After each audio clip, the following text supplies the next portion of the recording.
Where do our freedoms come from? And John Adams and Alexander Hamilton and the big government crowd, yes, there was a big government crowd even in those days, argued that our liberties come from the government, that the government protects them, and the government says we can speak freely and we have the right to privacy, we can travel as we wish and worship as we want, and that without government protection our liberties would be meaningless. And Jefferson and Madison argued that our liberties come from our humanity, that government doesn't give us our liberties, government's job is to protect our liberties.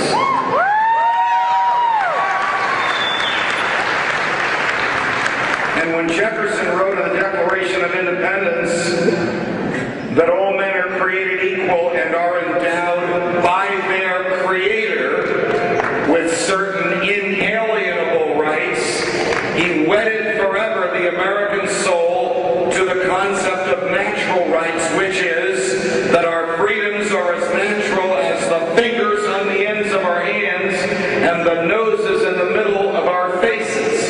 This is not just an academic argument, because if the big government crowd is right, and the president declares you an enemy combatant because he doesn't like what you thought or said, then your freedoms are gone.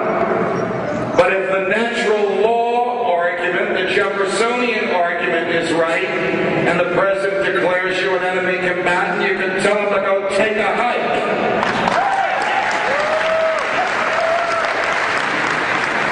Because the Constitution, which was written at the end of that debate, says that the government shall not take anyone's life, liberty, or property without a fair trial before a neutral judge, and not a dictate or a command from the president or the Congress.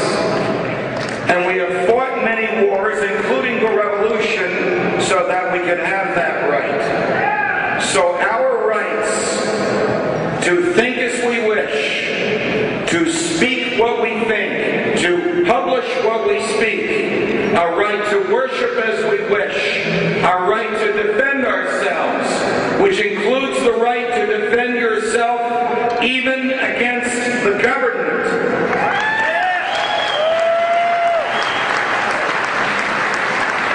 Our right to privacy, that uniquely American right, which is the right to be left alone. These rights are ours by virtue of our birth.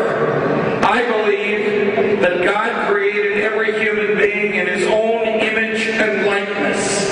And as He is perfectly free, He created us perfectly free. We must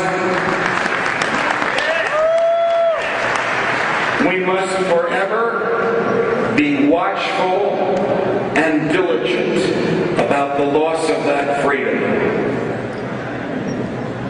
C.S. Lewis once told us that the devil doesn't come with a frowning face.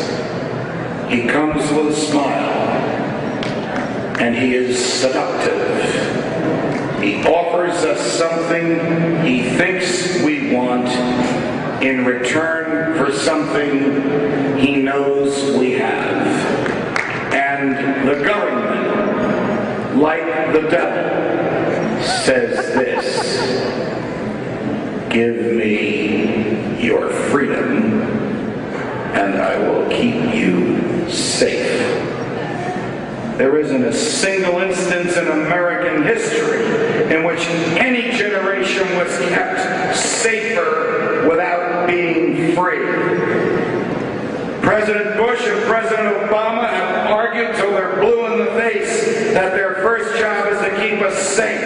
They're wrong. Their job is to keep us free. If they keep us safe and unfree, then they are not faithful to their oath to uphold the Constitution of the United States.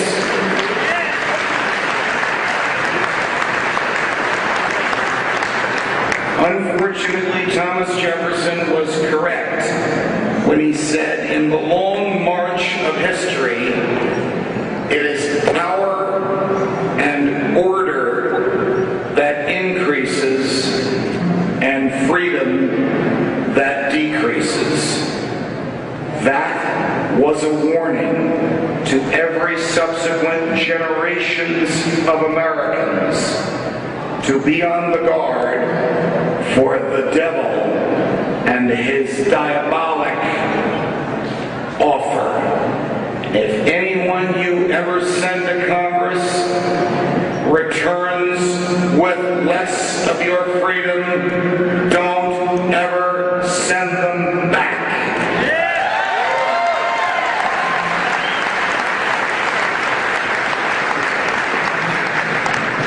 And if you think it's a hopeless cause, just wait until Ron Paul speaks to you later today. The glow of freedom, which is our birthright, and burns in the heart of every human being everywhere on the planet, will grow to a conflagration and will consume those who in the government have tried to squelch it. Because this is the moment, and now is the time, and you are the generation to defend freedom as it has never been defended before. So that when you go to sleep at night, you remember Jefferson's challenge. When the people fear the government, that is tyranny. But when the government